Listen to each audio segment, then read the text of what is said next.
You know that it's your job to stop drug dealers from selling drugs in the country. And you turn the blind eye.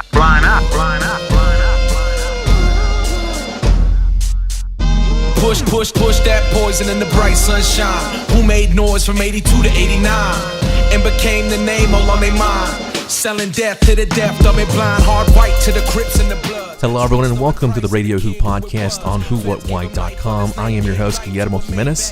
Thank you all so much for joining me on our third episode of this podcast series. You can catch up on all of our previous episodes on WhoWhatWhy.com. You can also now subscribe to the show via iTunes. So be sure and subscribe, rate, comment, all of that would really help us out. You can also visit my website, that's tracesofreality.com, for an archive of this show. Everything else I'm up to can also be found on that website. All the podcasts I produce, videos, articles, everything can be found on tracesofreality.com. You can follow me also on Facebook and Twitter. That's /tracesofreality on both of those sites. On today's episode of RadioWHO, our guest is Rick Ross. He's also known as Freeway Rick Ross. He's the author of the book by the same name, Freeway Rick Ross, The Untold Autobiography. He's also the subject of an upcoming Mark Levin documentary film called Crack in the System. In the 1980s, Freeway Rick Ross rose to the status of drug kingpin. He's widely recognized as the so-called pioneer in the crack cocaine industry in Los Angeles and throughout the United States. At his peak, Rick is said to have been dealing up to $3 million a day worth of crack cocaine. He earned his nickname Freeway as he bought up properties, stash houses, and other homes along the Los Angeles Harbor Freeway. He became such a thorn in the side of the Los Angeles Police Department, he was assigned his very own special police unit, the Freeway Task Force. One of the few times in history that a single individual drew such attention from law enforcement. What the LAPD might not have known, however, and what Rick Ross surely was unaware of, is that his rise in the drug trade and his monopolistic domination in the crack cocaine market was not his doing alone. He had help. Help from the United States Central Intelligence Agency. It was through the work of investigative reporter Gary Webb and his Dark Alliance series that it was discovered that Rick's supplier, Danilo Blandone, the man he was purchasing seemingly endless amounts of cocaine from, was in fact a CIA asset. He was the key link between the CIA and the Nicaraguan Contras. As Freeway Rick Ross raked in millions of dollars from cocaine sales, all the while he was being used as a pawn in a much larger game as the profits were being funneled back through the CIA to the Contras to fight the Sandinista government in what became known as the Iran-Contra affair. The story is actually told in part in a new feature film that was just released a few months ago based on Gary Webb and his book Dark Alliance. It's called Kill the Messenger. In this film, Rick Ross is portrayed by the actor Michael Kenneth Williams from HBO's The Wire and Boardwalk Empire.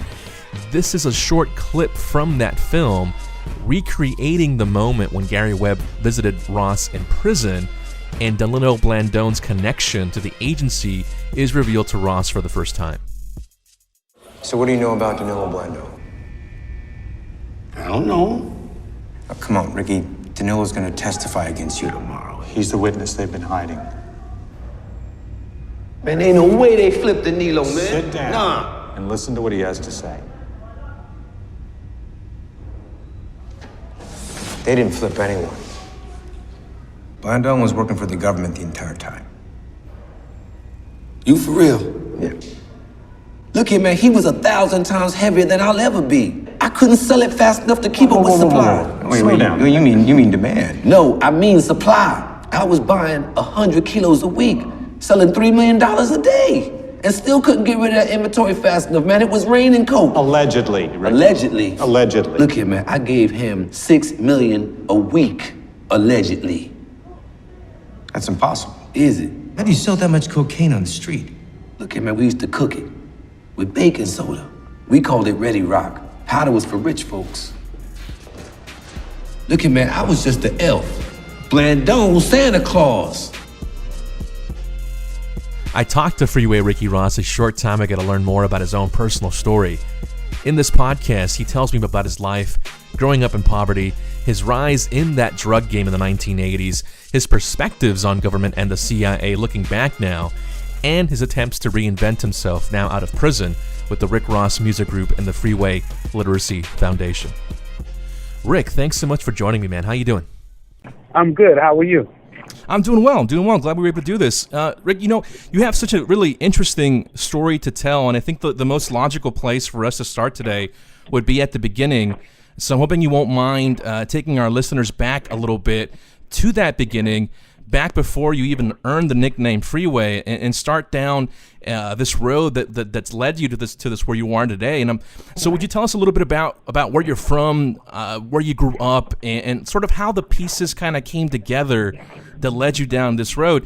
I heard you were born in Texas, actually, before moving out to Los Angeles. Is that right? I was. Yeah. My mom was a maid in Texas, and I think that she felt we had a better opportunity in California than we did in Texas, so she packed up the family and moved us out to Los Angeles. I was about 3 years old at the time that we moved out, and we left my older brother in Texas. It was just me and my mom came out, moved in with an aunt, and right during the Watch riot, as a matter of fact. Wow. I was right in the middle of Watch when the riots happened. I remember the fires, the Black Panthers marching, the police riding around in the tanks, similar to what they're doing in Ferguson right now. Right. So it was a really interesting time when I was coming up. Still remember a little racism, I remember a time that I went in the hospital and I had to go to the back waiting room, black-only room. So I experienced quite a bit in my lifetime. Involved with drugs around 79, 1980, fresh out of high school. And a lot of the reasons that I feel that happened is when it was time for me to take a tennis scholarship, it was discovered that I couldn't read or write. So I found myself locked out of that system that I had put a lot of hope and a lot of faith in to get me out of the ghetto. I went from there. Would you mind expanding a little bit on that, Rick? I think a lot of our listeners are probably unfamiliar with that part of your story. So you were actually set to earn a scholarship in tennis. You were pretty high ranked in high school. Is that right? I was. I was number 1 and 2 on my tennis team. We had an all-city tennis team. I had offers to go to Long Beach State, and probably a few other schools. Had my grades been good enough. My tennis skills was up to par, but my education wasn't. I had never learned the fundamentals of reading and writing, so I found myself locked out of that system. And when that happened, I turned back to South Central. Because basically, while I was growing up, I wasn't really a part of what was going on in South Central. Yeah. I spent most of my time on the tennis court. But when I found out that I wasn't going to be in college, then I turned back to South Central Los Angeles. And so that was about, you said, the age of 19, 20, back in the early... Just before you turn 20. Just out of high school. So could you talk about how that happened? I mean, it's how that leap sort of happened for you. As you mentioned, growing up, you managed to stay away from it most of your life, even though I'm sure you were surrounded by it, right, in the neighborhoods and this and that. But it was around. Well, I didn't even recognize it. It's like when you're not a part of it, you don't really see it. You can't identify it. And I didn't identify it. I didn't recognize it until I was slap in the middle of it.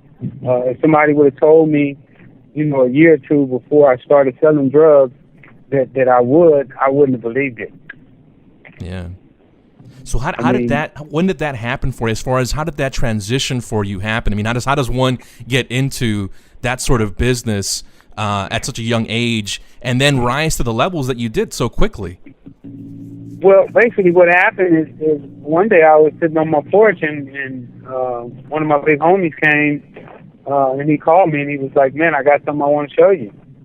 And he knew that I was down on my luck and you know, and feeling bad for myself. Well, he introduced me to it. When he explained to me all of the particulars, you know, how much it was worth and, you know, who was using it and stuff like that there, I said to myself that if what he's telling me is the truth, then I'm going to be rich. Because one thing I knew about myself, I had a lot of discipline. And basically all I did was took the discipline that I learned from tennis and used that toward my drug dealing. You know, to not getting high, to stay out on the court a certain amount of hours, you know, put in your time, to study your craft, you know, things like that there. I was able to convert from tennis those skills, and I think that they work really well for me. You know, something that I'm curious about, man, because this is something that I've heard said about you as far as, you know, introducing crack cocaine at this time, because I have to remind listeners, we're talking about 1980, before this was became the so-called epidemic in that decade.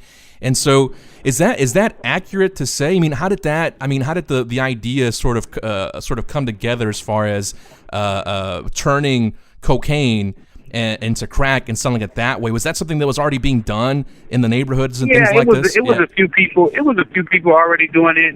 But the thing is that nobody was mass marketing it at the time.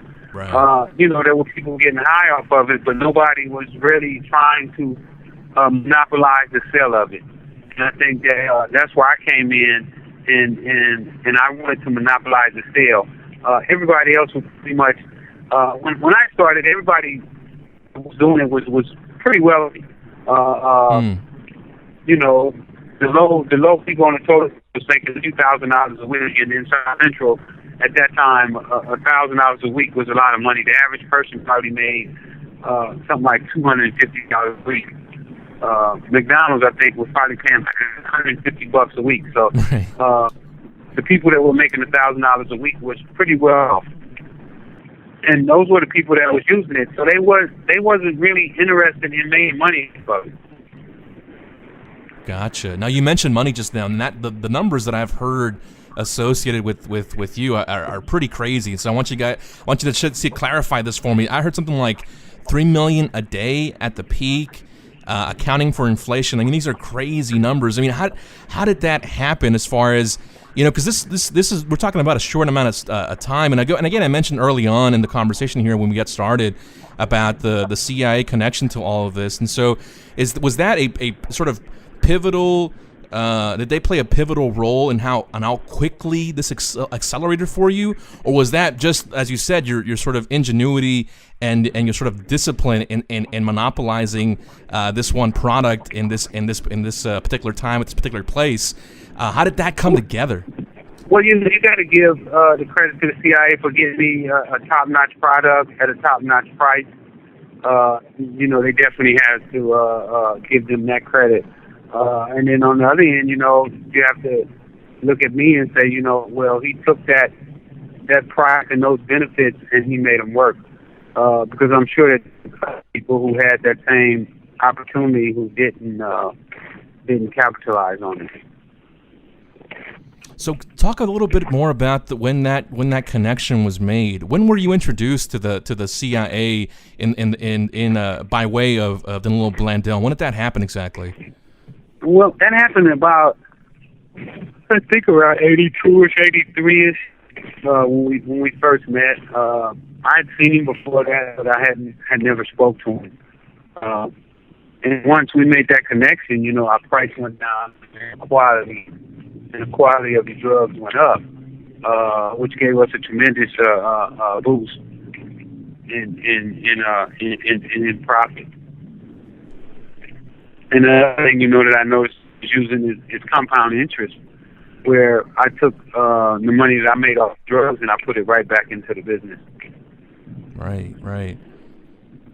Again, it's remarkable how this all came together, and one thing that still astounds me, and I'm wondering if you're surprised by this, because for someone like you and for listeners to this program, listeners to alt media generally, the idea of the government or the CIA being involved in the drug trade is almost old news, right? It's something that people have heard for some time now. Based in large part because of what Gary Webb was able to put together and the information he was able to get from you as well.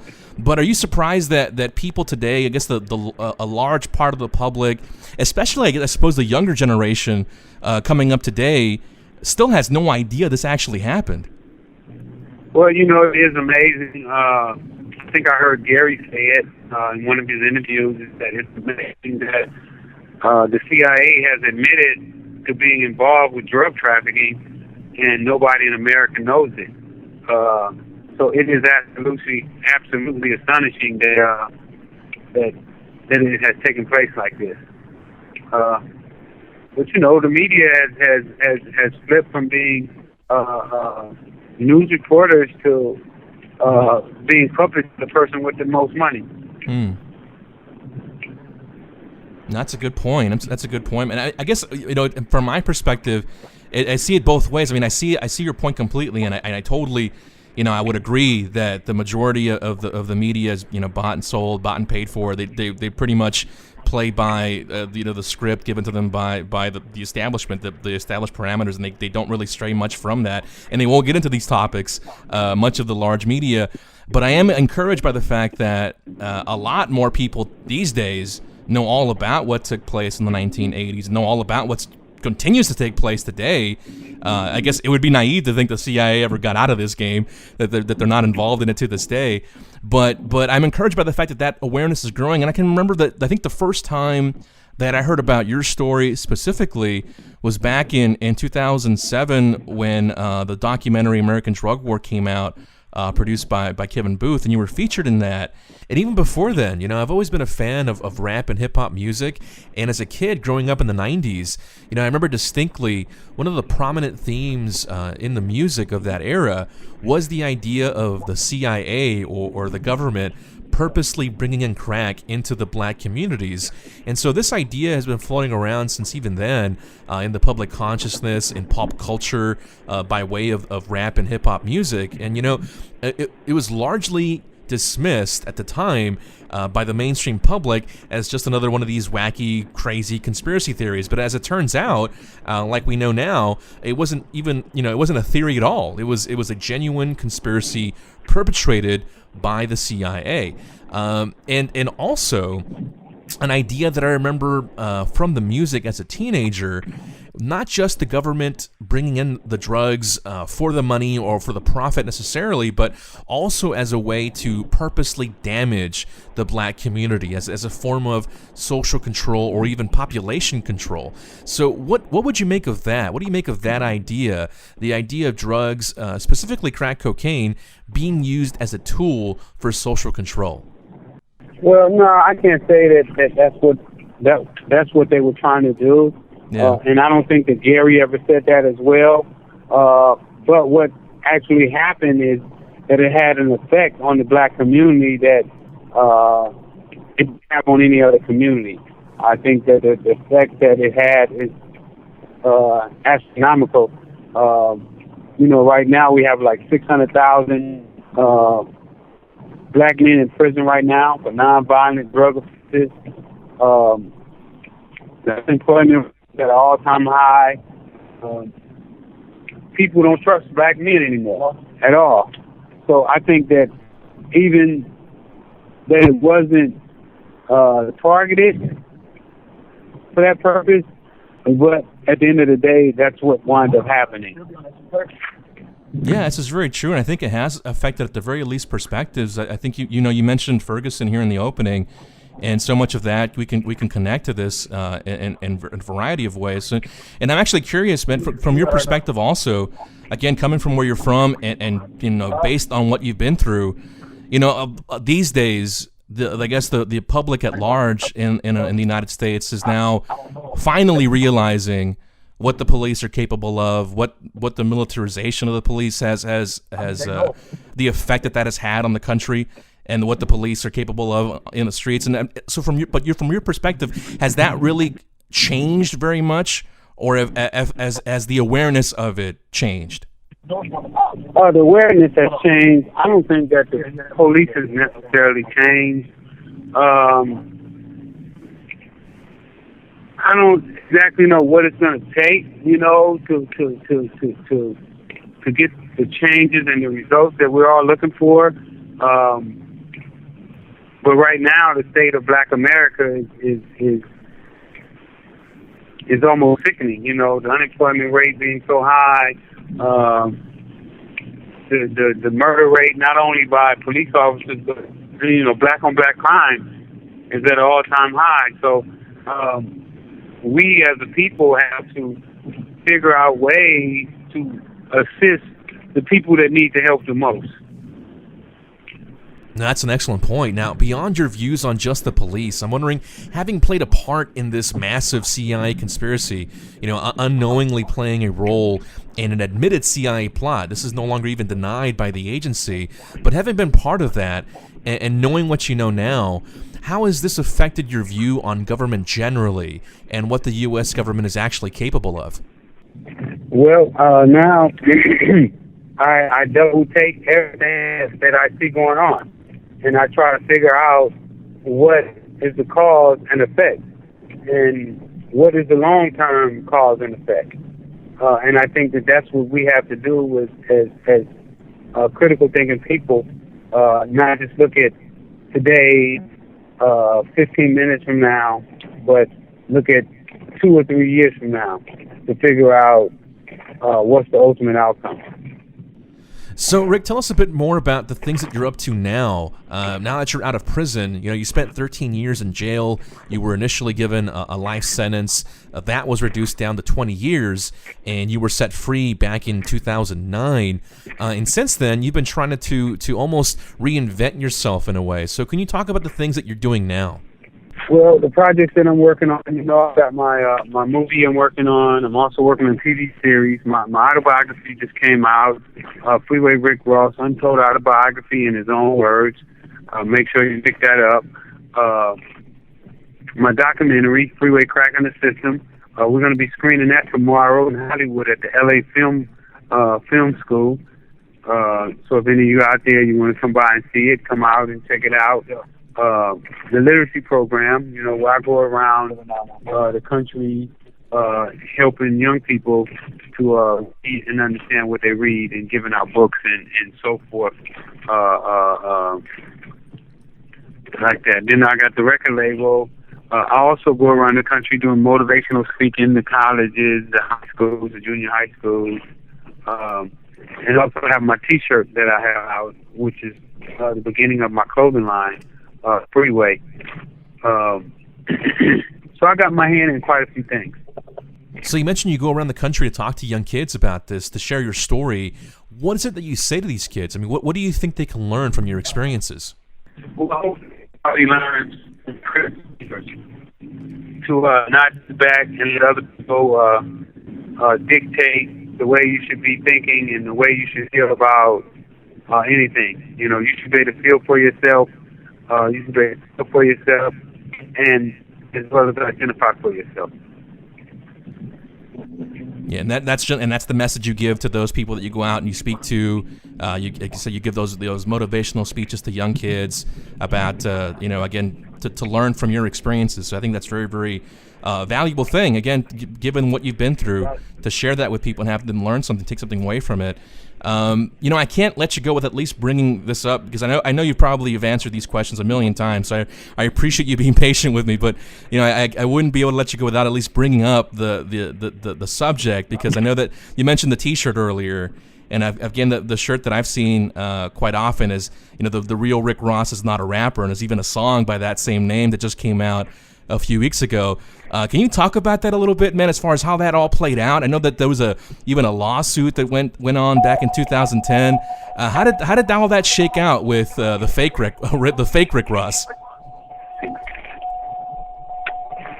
Well, I filed a lawsuit. I went all the way with it. I wound up losing in the long run.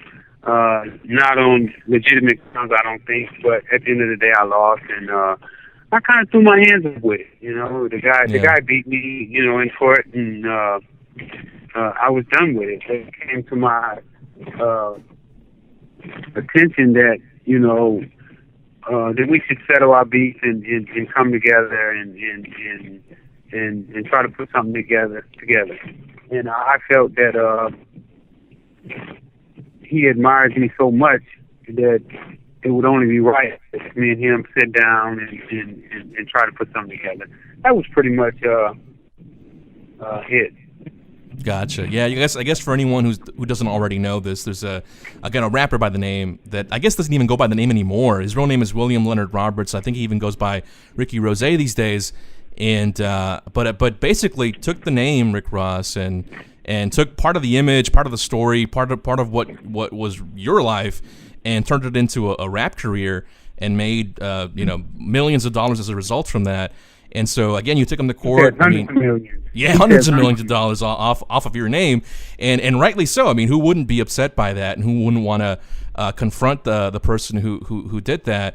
But I guess you're right. I mean, I guess you've had time to sort of process it and let it go a little bit. What was the result of that? I know you put out a message and to sort of again come together and sort of squash that and work together for something good. Has there been any response to that? Yeah, it is. You can see it on the internet. He gave a response, but yeah. I don't want to speak on it right now. Gotcha. Okay, no worries. Yeah, I'm going to leave it at that. Yeah, I get you. No, I understand. No problem. All right, so in closing, again, anything else you want to mention as far as what you're doing? Again, you mentioned a couple of things already, but just to sort of wrap things up here, where can folks listening to this go out and find out more about you and learn more about your story and pick up your book and things like this? They can get the book off of Facebook, my Instagram, my Twitter page. They can also get the T-shirt there, and also they can follow me too, if they would. And I'll keep you posted on the things that I'm doing.